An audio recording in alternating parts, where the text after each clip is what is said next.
Hi ಎಲ್ರಿಗೂ ನಮಸ್ಕಾರ. ನಾನಿವತ್ತು ಬ್ಯಾಲತ್ಕಾಯಿನ ತೊಗೊಂಡಿದ್ದೀನಿ. ಈ ಬ್ಯಾಲತ್ಕಾಯಿ ಬಂದು ಅಮ್ಮ ತೊಗೊಂಡು ಬಂದರು. ಇದನ್ನು ಬ್ಯಾಲತ್ಕಾಯಿ ಅಂತಲೂ ಕರೀತಾರೆ ಅಥವಾ ವುಡ್ ಆ್ಯಪಲ್ ಅಂತ ಕೂಡ ಕರೀತಾರೆ. ಇದನ್ನು ಹೇಗೆ ಯೂಸ್ ಮಾಡೋದು ಅಂತ ಹೇಳಿ ನೋಡೋಣ. ಫಸ್ಟ್ ಇದನ್ನು ಒಡ್ಕೊಬೇಕು. ಏನಾದರೂ ಒಂದು ಗಟ್ಟಿಯಾಗಿರೋದನ್ನು ತೊಗೊಂಡು ಒಡ್ಕೊಳ್ಳಿ. ನಾನು ಇದನ್ನು ಕುಟಾಣಿ ಬರುತ್ತಲ್ಲ ಅದರಲ್ಲಿ ಹೊಡ್ಕೊಂಡು ಪೀಸ್ ಮಾಡ್ಕೊತಾ ಇದ್ದೀನಿ. ಕೆಲವೊಂದು ಸರಿ ಚೆನ್ನಾಗಿ ಬರುತ್ತೆ, ಕೆಲವೊಂದು ಸರಿ ಹೆಂಗಂದ್ರೆ ಹಂಗೆ ಬರುತ್ತೆ. ನೋಡಿ, ಇವಾಗ ನಂದು ಫುಲ್ ಎಲ್ಲ ಕಿತ್ತೆ ಹೋಗ್ತಾಯಿದೆ. ಅದು ಇನ್ನೊಂದು 2 ಸರಿ ಹೊಡ್ಕೊಂಡು ನೀಟಾಗಿ ಓಪನ್ ಮಾಡ್ಕೋತೀನಿ ಅದನ್ನು. ಈಗ ಓಪನ್ ಆಗ್ತಾಯಿದೆ. ಆ್ಯಂಡ್ ಇದನ್ನು ನೀವು ನೀಟಾಗಿ ನೋಡ್ಕೋಬೇಕು. ಕೆಲವೊಂದು ಸರಿ ಸ್ಮೆಲ್ ಬಂದುಬಿಟ್ಟಿರುತ್ತೆ. ಫಸ್ಟ್ ಸ್ಮೆಲ್ಲೆಲ್ಲ ನೀಟಾಗಿ ಚೆಕ್ ಮಾಡ್ಕೊಳ್ಳಿ, ಅದು ಚೆನ್ನಾಗಿದೆಯಾ ಇಲ್ವಾ ಅಂತ ಹೇಳಿಬಿಟ್ಟು. ನೆಕ್ಸ್ಟ್ ಬಂದುಬಿಟ್ಟು ಅದರಲ್ಲಿ ಹುಳಗಳೆಲ್ಲ ಇರ್ತೈತೆ. ಸೊ ನೀವು ಅದನ್ನು ಕೂಡ ನೋಟಿಸ್ ಮಾಡಬೇಕು. ನೀಟಾಗಿ ನೋಡಿದ್ರೆ ನಿಮಗೆ ಗೊತ್ತಾಗುತ್ತೆ. ಕೆಟ್ಟೋಗಿದ್ರೆ ಒಂಥರ ಡ್ರಿಂಕ್ಸ್ ಸ್ಮೆಲ್ಲೆಲ್ಲ ಬರ್ತಾ ಇರುತ್ತೆ, ಅದು ಕೆಟ್ಟೋಗಿದೆ ಅಂತ ಹೇಳ್ಬಿಟ್ಟು. ಈಗ ಇದು ಚೆನ್ನಾಗಿದೆ, ಸ್ಮೆಲ್ ಕೂಡ ತುಂಬ ಚೆನ್ನಾಗಿ ಬರ್ತಾಯಿತ್ತು. ಬೀಜಗಳೆಲ್ಲ ಇದೆ. ಸೊ ನೀವು ಅದನ್ನೆಲ್ಲ ತೆಗಿಯೋದಕ್ಕೆಲ್ಲ ಏನು ಹೋಗಬೇಡಿ. ನಮ್ಮ ಹಿಂದಿನ ಕಾಲದಲ್ಲೆಲ್ಲ ಏನು ಮಾಡ್ತಾಯಿದ್ರು ಅಂತಂದರೆ ಕೈಯಲ್ಲಿ ಕಿವುಚ್ತಾ ಇದ್ರು. ಬಟ್ ಈಗೆಲ್ಲ ಯಾರು ಕಿವುಚ್ತಾರೆ ಹೇಳಿ. ನಾನು ಇದರನ್ನ ಮಿಕ್ಸಿ ಮಾಡ್ಕೋತಾ ಇದ್ದೀನಿ. ನೀವು ಜ್ಯೂಸ್ ಜಾರ್ ಇದ್ದರೆ ಜ್ಯೂಸ್ ಜಾರಲ್ಲಿ ಕೂಡ ಹಾಕ್ಕೋಬೋದು. ನಾನು ಸಣ್ಣದು ಚಟ್ನಿ ರುಬ್ಬೋ ಜಾರ್ ಬರುತ್ತಲ್ವ ಅದರಲ್ಲಿ ಹಾಕೋತಾ ಇದ್ದೀನಿ. ನೀಟಾಗಿ 1 ಸ್ಪೂನ್ ತೊಗೊಂಡು ಇದನ್ನು ನೀಟಾಗಿ ತಕ್ಕೊಳ್ಳಿ. ಅದ್ರ ಒಳಗಡೆ ಏನಿದೆ ಹಣ್ಣು ಅದನ್ನು ನೀಟಾಗಿ ತೆಗಿಬೇಕು. ಜಸ್ಟ್ ಔಟರ್ ಸೈಡ್ ಏನಿದೆ ಹಾರ್ಡಾಗಿ ಅದು ಸಿಪ್ಪೆ ಅದು ಮಾತ್ರ ಕಾಣಬೇಕು.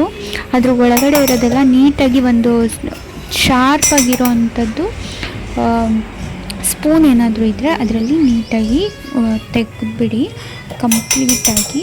ನಾನು ಕೂಡ ಅದರಲ್ಲಿರೋದನ್ನು ತೆಗೆದು ಒಂದು ಮಿಕ್ಸಿ ಜಾರ್ಗೆ ಹಾಕೋತಾ ಇದ್ದೀನಿ. ನೆಕ್ಸ್ಟ್ ಇದನ್ನು ನಾವು ಹೇಗೆ ರುಬ್ಕೋಬೇಕು ಅಂತ ಅಂದರೆ ಅದನ್ನು ಕೂಡ ನಾನು ನಿಮಗೆ ಈಗಲೇ ಎಕ್ಸ್ಪ್ಲೇನ್ ಮಾಡಿಬಿಡ್ತೀನಿ. ನೀವು ನೀರನ್ನು ಜಾಸ್ತಿ ಹಾಕೋದಕ್ಕೆ ಹೋಗಬಾರ್ದು. ಒಂದು ಸ್ಮಾಲ್ ಗ್ಲಾಸ್ ಟೀ ಗ್ಲಾಸಸ್ ಏನು ಬರುತ್ತಲ್ವ ಆ ಗ್ಲಾಸಷ್ಟು ನೀರನ್ನು ಅದಕ್ಕೆ ಹಾಕಿಬಿಟ್ಟು ನುಣ್ಣಗೆ ಪೇಸ್ಟ್ ರೀತಿಯಾಗಿ ಮಾಡ್ಕೋಬೇಕಾಗುತ್ತೆ. ತುಂಬ ನೀರು ಜಾಸ್ತಿ ಹಾಕಿಬಿಟ್ರೆ ಏನಾಗುತ್ತೆ, ಅದು ಗ್ರೈಂಡ್ ಆಗೋದಿಲ್ಲ, ದಪ್ಪಗೆ ಹಾಗೆ ಉಳ್ಕೊಂಡ್ಬಿಡುತ್ತೆ. ಸ್ವಲ್ಪ ನೀರು ಹಾಕ್ಕೊಂಡು ನೋಡಿಕೊಂಡು ನೀವು ಅದನ್ನು ಪೇಸ್ಟ್ ರೀತಿಯಾಗಿ ಮಾಡ್ಕೊಳ್ಳಿ.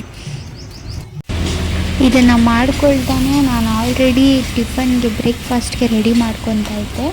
ನಾನು ಬ್ರೇಕ್ಫಾಸ್ಟ್ಗೆ ಇವತ್ತು ಟೊಮ್ಯಾಟೊ ಗೊಜ್ಜು ಮತ್ತು ಚಪಾತಿ ಮಾಡ್ತಾಯಿದ್ದೀನಿ. ಇವಾಗ ಟೊಮ್ಯಾಟೊ ಗೊಜ್ಜನ್ನು ನಾನು ಮಾಡ್ತಾಯಿದ್ದೀನಿ. ಕಂಪ್ಲೀಟಾಗಿ ನಾನು ಇವತ್ತು ವೀಡಿಯೋನ ಹಾಕಿಲ್ಲ. ನಿಮಗೆ ಬೇಕು ಅಂತಂದರೆ ನೆಕ್ಸ್ಟ್ ಟೈಮ್ ನಾನು ಯಾವಾಗಲಾದರೂ ಹಾಕ್ತೀನಿ.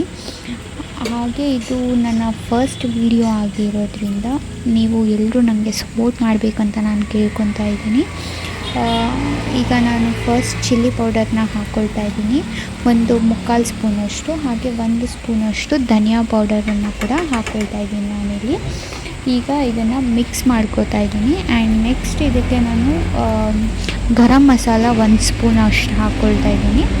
ಆಮೇಲೆ ಇದನ್ನು ಮಿಕ್ಸ್ ಮಾಡಿಕೊಂಡು ಈ ಎಣ್ಣೆನಲ್ಲಿನೇ ಸ್ವಲ್ಪ ಹೊತ್ತು ಫ್ರೈ ಮಾಡ್ಕೋತೀನಿ. ಒಂದು ಸ್ವಲ್ಪ ಹೊತ್ತು ಫ್ರೈ ಆಗಲಿ ಚೆನ್ನಾಗಿ. ನಾನು ಇದಕ್ಕೆ ಆಲ್ರೆಡಿ ಉಪ್ಪನ್ನು ಹಾಕ್ಕೊಂಡಿದ್ದೀನಿ ಟೊಮ್ಯಾಟೊ ಮತ್ತು ಈರುಳ್ಳಿ ಬೇಯೋದಕ್ಕೆ. ಸೊ ಇವಾಗ ಒಂದು ಸ್ವಲ್ಪ ನೀರನ್ನು ಹಾಕ್ಕೊಳ್ತಾ ಇದ್ದೀನಿ. ಒಂದು ಚಿಕ್ಕ ಗ್ಲಾಸಷ್ಟು ನೀರನ್ನು ಹಾಕ್ಕೊಂಡು ಮಿಕ್ಸ್ ಮಾಡಿ ಅದು ಬೆಂದ ಮೇಲೆ ನಾನು ಕೊತ್ತಂಬರಿ ಸೊಪ್ಪನ್ನು ಹಾಕಿ ಮಿಕ್ಸ್ ಮಾಡ್ಕೊತಾ ಇದ್ದೀನಿ ಅಷ್ಟೇ. ಇದೊಂದು ನೆಕ್ಸ್ಟ್ ಟೈಮ್ ನಾನು ವಿಡಿಯೋನ ಹಾಕ್ತೀನಿ. ಈಗ ನೋಡಿ ತುಂಬ ಚೆನ್ನಾಗಾಗಿದೆ ಇದು.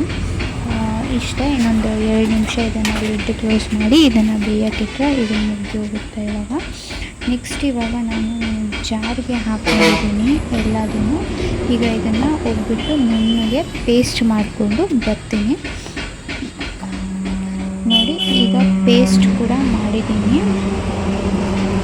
ಈಗ ನಾನು ಇದನ್ನು ಪೇಸ್ಟ್ ಮಾಡಿದ್ದೀನಿ. ನೋಡಿ ಹೇಗೆ ಕಾಣಿಸ್ತಾ ಇದೆ ನನಗೆ. ನಾನು ಇದಕ್ಕೆ ಇವಾಗ ನೀರನ್ನು ಸ್ವಲ್ಪ ಆ್ಯಡ್ ಮಾಡ್ಕೊಂಡಿದ್ದೀನಿ ಜಾಸ್ತಿ. ಬಿಕಾಸ್ ಇದನ್ನು ನಾನು ಈಗ ಈ ಥರದ್ರಲ್ಲಿ ಜಾಲರಿನಲ್ಲಿ ನೀಟಾಗಿ ಶೋಧಿಸ್ಕೋಬೇಕು. ಅದರಲ್ಲಿ ಬೀಜ ನಾರು ಎಲ್ಲ ಇರುತ್ತಲ್ವ, ಅದೆಲ್ಲ ಆಚೆಗೆ ಬಂದುಬಿಡುತ್ತೆ. ಜಸ್ಟ್ ಪೇಸ್ಟ್ ಮಾತ್ರ ನಮಗೆ ಸಿಗುತ್ತೆ. ಸೊ ನಾನು ಕೆಳಗಡೆ ಒಂದು ಇಟ್ಕೊಂಡು ಅದ್ರ ಮೇಲುಗಡೆ ಈ ಜಾಲರಿನ ಇಟ್ಕೊಂಡು ನೀಟಾಗಿ ಇದರಲ್ಲಿ ಶೋಧಿಸ್ಕೋತೀನಿ. ಇದನ್ನು ಶೋಧಿಸ್ಕೊಂಡ್ಮೇಲೆ ನಮಗೆ ವಾಟರ್ನ ಸ್ವಲ್ಪ ಹಾಕ್ಕೊಂಡು ಶೋಧಿಸ್ಕೊಳ್ಳಿ. ನಮಗೆ ನೀರು ಬೇಕಾಗುತ್ತೆ, ಯಾಕಂದರೆ ನಾವು ತಿಕ್ಕಾಗಿ ಪೇಸ್ಟ್ ಮಾಡ್ಕೊಂಡಿರ್ತೀವಲ್ವ, ಸೊ ಅದಕ್ಕೆ ನಮಗೆ ನೀರು ತುಂಬಾ ಅವಶ್ಯಕತೆ ಇದೆ. ಇವಾಗ ನಾನು ಇದನ್ನು ನೀಟಾಗಿ ಶೋಧಿಸ್ಕೊತಾ ಇರ್ತೀನಿ. ನೋಡಿ, ನಾನು ಶೋಧಿಸ್ಕೊಂಡ್ಮೇಲೆ ನನಗೆ ಇಷ್ಟು ಗಲೀಜು ಸಿಕ್ಕಿದೆ ಲಾಸ್ಟಲ್ಲಿ. ಇದನ್ನು ನಾನು ಎತ್ತಿ ಸೈಡಲ್ಲಿ ಇಟ್ಬಿಟ್ಟು, ನೀವು ಇದಕ್ಕೆ ಬೆಲ್ಲ ಕೂಡ ಹಾಕ್ಕೊಳ್ಬೋದು. ಬೆಲ್ಲ ಅಥವಾ ಸಕ್ಕರೆನ ಹಾಕ್ಕೊಳ್ಳಿ. ಬೆಲ್ಲ ಹಾಕೋ ಹಾಗಿದ್ರೆ ನೀವು ಪೇಸ್ಟ್ ಮಾಡ್ತಾ ಇರ್ತೀರಲ್ವ, ಆವಾಗಲೇ ನೀವು ಅದನ್ನು ಬೆಲ್ಲನ ನೀಟಾಗಿ ಪೌಡರ್ ಮಾಡಿ ಹಾಕ್ಬಿಡಿ. ನಾನು ಇಲ್ಲಿ ಬೆಲ್ಲ ಪ್ಲಸ್ ಸಕ್ಕರೆ ಎರಡನ್ನೂ ಯೂಸ್ ಮಾಡ್ತಾಯಿದ್ದೀನಿ. ಬೆಲ್ಲನ ನಾನು ಪೇಸ್ಟ್ ಮಾಡಬೇಕಾದ್ರೆ ಒಂದು ಸ್ವಲ್ಪ ಹಾಕ್ಕೊಂಡಿದ್ದೆ.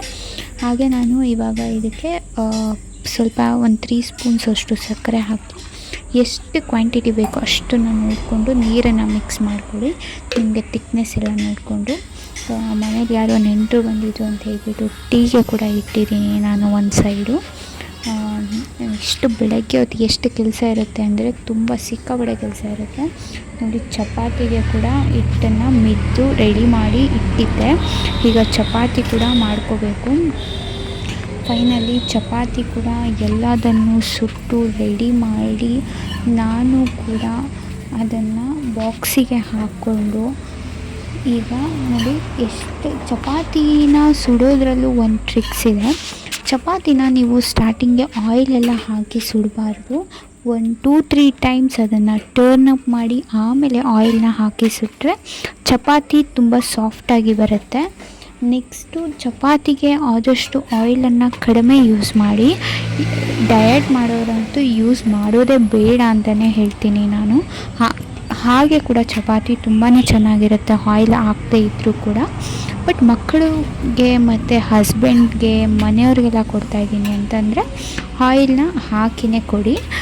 ನೀವು ಡಯಟ್ ಏನಾದರೂ ಮಾಡ್ತಾಯಿದ್ರೆ ಆಯಿಲ್ನ ಕೂಡ ಸ್ಕಿಪ್ ಮಾಡ್ಬೋದು. ನೋಡಿ, ಚಪಾತಿಗೆ ನಾನು ಇದಕ್ಕೆ ಆಯಿಲ್ ಒಂಚೂರು ಕೂಡ ಹಾಕಿಲ್ಲ. ನಾನು ಕೂಡ ಟಿಫನ್ನ ಮುಗಿಸ್ಕೊಂಡು ಬಾಕ್ಸ್ನ ಪ್ಯಾಕ್ ಮಾಡಿಕೊಂಡು ಈಗ ಅಂಗಡಿಗೆ ಬಂದೆ. ಇಷ್ಟು ಇವತ್ತಿನ ನನ್ನ ಮಾರ್ನಿಂಗ್ ವ್ಲಾಗ್ ಆಗಿರುತ್ತೆ.